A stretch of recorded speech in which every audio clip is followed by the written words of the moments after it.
When I was conducting a study on conflict management on campus, a lot of students filled out the questionnaire with responses like, "Stop complaining and just suck it up." "What else can I do? I've just got to suck it up and push on through." And the variation of, "I've been trying to suck it up, but I don't think I can do it much longer. I'm ready to snap." All of these are also things I've heard frequently from college students who came in to talk about their issues with me at the counseling center. Most of them are engaged in latent or manifest conflict with other students, university staff, or even faculty. Whether apparent or not, conflict has to be resolved. Interestingly, however, I haven't heard many students say they're going to try to negotiate with the other party in those situations, or I haven't heard them talk about seeking retaliation. Taking one case I dealt with, for instance, this was between roommates who share an apartment. Student A is working at the dormitory cafeteria until 9 o'clock, and she needs at least 3 hours each night to prepare for the next day's classes. On the other hand, student B has to get up early Tuesdays and Thursdays because her seminar starts at 8, so she wants to go to bed early the nights before. The two talked and decided on a time to go to bed, but when I interviewed student B 3 months later, somehow she was not happy with the arrangement and even resented her roommate, even though she wouldn't go so far as to admit that. Obviously, they aren't getting along well. Something's wrong. What has gone wrong between them? What could be possibly the cause of her resentment? Oh, by the way, they decided to turn the lights out at 11:30. People get weird on you over really trivial things. Everybody's got some episode like that. You never know. Really? Who doesn't? What I'm saying is it could be anything, but usually small matters you can ignore. So when an issue has blown up in her head like that, after all, she went to talk to you, right? It must be something real serious. That's good insight, Larry. In the article I assigned last week, Gary Thomas deals with the exact topic: interpersonal conflict. Gary Thomas maintains that conflict is a process consisting of four stages: frustration, conceptualization, behavior, and outcome. Its final stage can be either a satisfactory resolution or continued emotional stress, which our student B is in right now. The first stage of his process model of conflict is frustration. Frustration arises when we're not, so to speak, in sync with others. It occurs when we perceive that our goals, beliefs, or attitudes are inconsistent with those of another individual or group with which we have formed a social unit. In our example case, student B has frustration. Evidently, student A doesn't manifest any sign of it. Well, the second stage is conceptualization. Conceptualization is the cognitive evaluation of what one perceives as the cause of frustration. This means we consciously gauge whatever we see as its cause. Student B states that she feels frustrated over the arrangement between herself and her roommate over their lights out time. Dr. Gonzalez, isn't it hard to judge what's frustrating you? Especially when you're really frustrated? Yes, that's true. Judging could be near impossible since it requires mental equilibrium, which can't be your state of mind when you're really frustrated or upset. And usually there is not just one issue, but a series of possible explanations for a conflict. We will discuss this in more detail later. The third stage of the model is behavior. According to Thomas, when we choose behavior to handle a troublesome situation of this kind, we will be influenced by three factors: egocentricity, a general insight into the entire situation, and the size of the issue. The degree of egocentricity is very important because egocentricity causes one to define the issues only within one's concerns without recognizing the other parties. This makes cooperation as a means of resolution less likely. Putting yourself in someone else's shoes is not an easy thing to do. When we talked with student B, we found out from the student's records that her roommate had lost a scholarship last semester and is trying to get her grades up, but that student B didn't know that.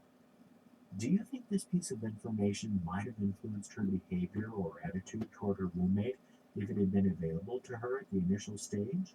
If so, why? Naturally, she'd be more understanding, wouldn't she? Why, Bruce? Well, wouldn't anyone? It'd be obvious she needs to work hard and until late at night. Maybe she can't afford to cut down on her working hours either. So she should just give her a break. Rather, more breaks, I mean. You're precisely on point here. Seeing her roommate's predicament could change her perspective completely. As you can see, the person's general insight into the situation plays a big part. If a person has some general understanding about all the underlying concerns, the likelihood of reaching a solution will increase. There are two sides to the coin, as always, though. Actually, student B told us that she suggested they go to bed at 11 o'clock because she felt a need to concede some in the situation, even though she actually wants to sleep by 10:30. But somehow she didn't make it known to her roommate that she started negotiations already having yielded 30 minutes, while her roommate assumed she wanted to turn the light off at 11 o'clock. So by the time the negotiations were over, student B had yielded 1 hour, while student A had yielded 30 minutes. Neither of them knew where each other was coming from, really. If only they'd known how to go about negotiating and had told each other exactly what they wanted right off the bat. Well, okay, the last factor. The size of the issue here means large issues require more forceful means of settlement. In other words, the bigger your conflict is, the more radical your course of action gets. This also leads to the observation that a big problem should be broken up into smaller parts that are more easily managed. You won't immediately talk to campus legal aid or an ombudsman to settle the unpleasant situation between roommates over sleeping arrangements that I just mentioned, for instance. But to me, talking to you at the counseling office already seems to be quite a big step. I'm not sure a lot of people feel comfortable about even doing that. Yeah, I hear you. But you shouldn't feel that way because it's confidential and all. Also, how big an issue is depends on your perception of it. Needless to say, however, if you think it's serious and you can't solve it by yourself, then maybe something should be done at a higher level than that of your individual efforts. Well, Thomas next identifies actions taken to resolve conflict. The most frequent behavioral response was to suck it up, followed by positive confrontation. Sucking it up and distancing are the primary forms of manifested avoidance. You mean by distancing, ignoring? Mainly, and sometimes it can involve certain actions taken to keep away from the situation. This bears out our suspicion all along. That is, people will readily distort their perception of an unfair or unjust situation if they don't think they can succeed with demands for compensation or retaliation, so that they can live with the situation. This may be occurring often with college students because they lack the experience to develop the skills to negotiate compensation or the power to effect retaliation. This is what student B tried to do. Positive confrontation, the second behavioral strategy, shifts away from the use of retaliation or just taking it. People will then attempt to work it out and negotiate an agreement. Positive confrontation involves both parties in breaking the status quo, actually doing something about the issue. Thomas reports that students do experience a good degree of success in their negotiations, especially when they are prepped for a confrontation in advance. The key is the realization that destructive conflict does not necessarily have to perpetuate itself. In other words, knowing a solution may work exerts an influence on behavioral response.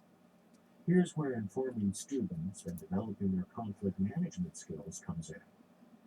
Thomas's study provides many interesting insights into the conflict resolution behavior of students.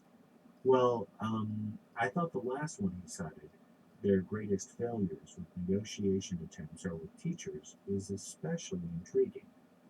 Well, we certainly hope that student B will learn negotiation and other conflict resolution skills so that she will be able to break through her present problem and get along better with her roommate, and avoid repeating mistakes in dealing with troublesome situations.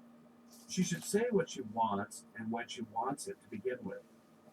And nicely, Bruce. Ugh. You know, when I